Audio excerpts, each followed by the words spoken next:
In Zone 51, you can find aliens, UFOs, and portals to other galaxies. So many people think so, and they're wrong.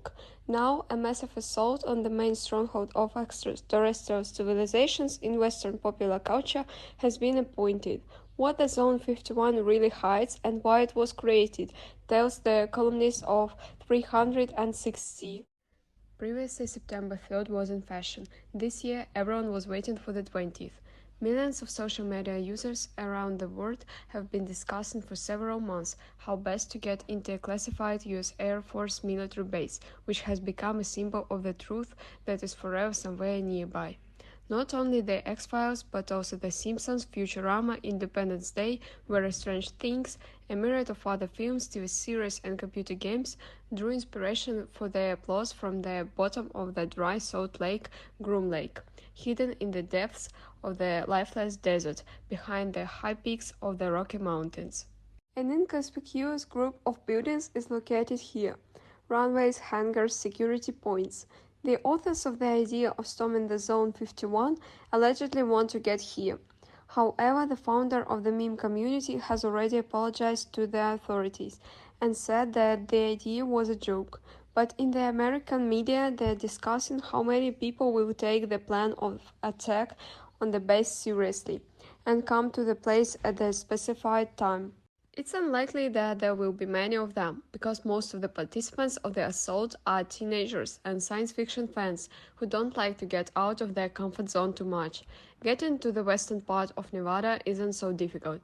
The territory of the base begins about 2 hours away from Las Vegas. But then it's going to be tough, because it's only in Men in Black that you can playfully get into a protected object, make friends with an alien, and indulge in an alien laser. In real life, the perimeter of the base is protected by video cameras and motion detectors. Any rustle leads to an immediate reaction. White jeeps of private security, known as guys in camouflage, drive to the place. Judging by warning signs, the fighters are allowed to use lethal weapons, but they usually act milder. In the past, tourists who accidentally entered this area and adventurers who deliberately made their way were simply escorted out of it and issued a fine. However, even if a small group of enthusiasts manage to overcome 20-30 kilometers of echelon defense, barricades, checkpoints, mobile patrols, and get to the hangars of Zone 51, they may be disappointed and shocked at the same time. A few grains of truth about the mysterious base allow us to assert that it's far from what it seems. In addition to hundreds of feature films, books and documentaries are being written about Zone 51. There are people who claim to be well acquainted with the internal structure of the facility and describe an extensive system of underground laboratories connected by railway tunnels. One of the most famous eyewitnesses is physicist Bob Lazar. According to him, he was one of the employees of the top secret Sector 4, located deep under the ground part of the base. Here he allegedly worked on the creation of promising technique based on alien technologies. Also, Lazar told about the antimatter reactor, which used to be a UFO engine. This ship they say fell to Earth and was placed at the disposal of the US government.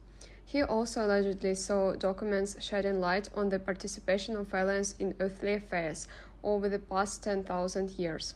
None of these stories have been confirmed, but the man helped revive interest in Zone 51 and is giving a lot of interviews right now.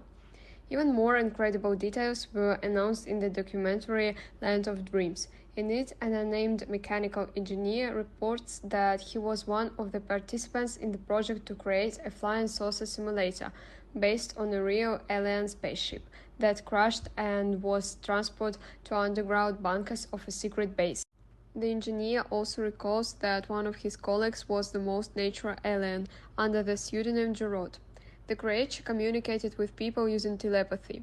This name takes part in other stories about the base. For example, another allegedly former employee of a secret facility claims that the Jarod had a special mission. He helped clone alien viruses to create incredibly powerful biological weapons. If you trust all the information that pops up about Zone 51, then this place is truly amazing. The bodies of aliens are stored in giant refrigerators here. Next to them is a network of labyrinths in which scientists day and night develop teleportation devices, combat lasers, interplanetary starships, a time machine, and climate weapons. Somewhere in the middle of this maze there is a special zone. There, initiates hold meetings with living Martians, Venusians, and other grey-skinned inhabitants of the universe. At these negotiations, the fate of the planet is being decided, and negotiations are underway to create a worldwide shadow government that will be subordinate to the central apparatus on Alpha Centauri. Now let's be frank, if all this is true, then why have they been telling and writing about it for 30 years in a row, including the Yellow Press, where stories about an alien conspiracy are interspersed with notes about Bigfoot, physics, and portals to other worlds? Zone 51 has also become a kind of portal to the other, a landmark place and a point on the map where all conspiracy theories converge, and the truth is refracted in the most amazing way. This is the most mysterious base on the planet, and not only because of the level of secrecy, but also because it's considered such by a variety of people, from sincere ufologists to fans of computer games. The overwhelming number of stories about Zone 51 is the figment of active imagination. Serious scientists, including experts in the search for extraterrestrial life and space technologies, talk about the mysterious base with irony. It's considered that the evidence allegedly hidden on it of an alien visit to Earth is as fake as the famous film about the autopsy of an alien from Roswell. Here, in 1947, an unidentified object crashed, and 50 years later a British businessman published a film of an autopsy of a grey man, seemingly found on a broken UFO. The footage of the 17-minute film was so convincing that it still pops up on television and on YouTube. But 10 years later, the owner of the film admitted that he had shot it himself and hadn't acquired it at all from a former US Army cameraman. By the way, the flying saucer that crashed in Roswell was most likely of terrestrial origin. In those years, the US military launched balloons with powerful microphones in the hope of recording details of the Soviet Union's nuclear tests. Because of their unusual shape, they were often mistaken for alien ships. Secrets of Zone 51 are also prosaic, although no less important for the national security of the United States. On the coast of the Groom Lake is one of the strongholds of the Nihilist military operations zone. The country's most advanced air vehicles have been developed and tested here for more than 60 years. The desert perfectly flat as a billiard table, the surface of salt marshes, the mountains blocking the view. In the 50s of the last century, this section of Nevada seemed to be the ideal place for a secret airfield that would attract a minimum of attention. In the sky above the Zone 51, the first flights were made by the Dragon, a high-altitude Lockheed U-2 spy plane, whose modifications are still in service with the Air Force. The Blackbird, a strategic supersonic Lockheed SR-71, was tested here. Here the first prototypes of the Shock Invisibles glided over the desert. Many of the machines that made training flights later performed combat missions in Somalia, Iraq, and Afghanistan. Also, according to unofficial data, this airfield was really used to study foreign technology. That's just it didn't come from space, but from hotspots where American allies sometimes managed to capture combat aircraft produced in the USSR. This is one of the reasons why an increased level of secrecy has been introduced in this area, which has turned Zone 51 into the grail of conspiracy theorists. Although it has been filmed from space more than once, including Soviet satellites, but any air traffic, even military, is strictly prohibited. Only pilots assigned to the base have the right to fly over it. Its existence was recognized by the US authorities only 6 years ago, and only after years of legal battles. Then, in the most democratic country, for the first time learned about some of the ongoing experiments with aircraft and weapons systems, among which was the mythical Aurora, an unfinished hypersonic scout in the form of a black triangle, whose test flights people probably could take for the appearance of UFOs.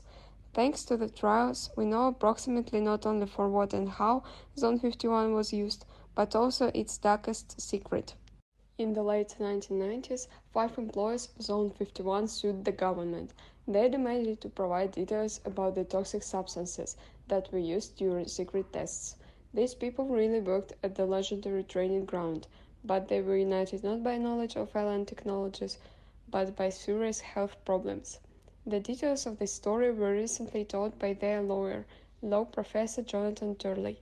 According to him, two of his clients died, and others never found out the truth. Then President Bill Clinton banned the publication of information about Zone 51 by special decree. However, during the process, it turned out that materials containing extremely toxic elements, probably components of experiment fuel, were often burned at the base. They released poisonous fumes into the atmosphere. They poisoned workers suffering from diseases of internal organs and skin lesions. Maybe the secret doesn't sound as terrible as the alien experiments, but it reveals the true reason why the government is protecting Zone 51 from contact with the outside world. While people fantasize about vessels with alien heads and intergalactic teleports, their attention is diverted from real threats to the environment and people.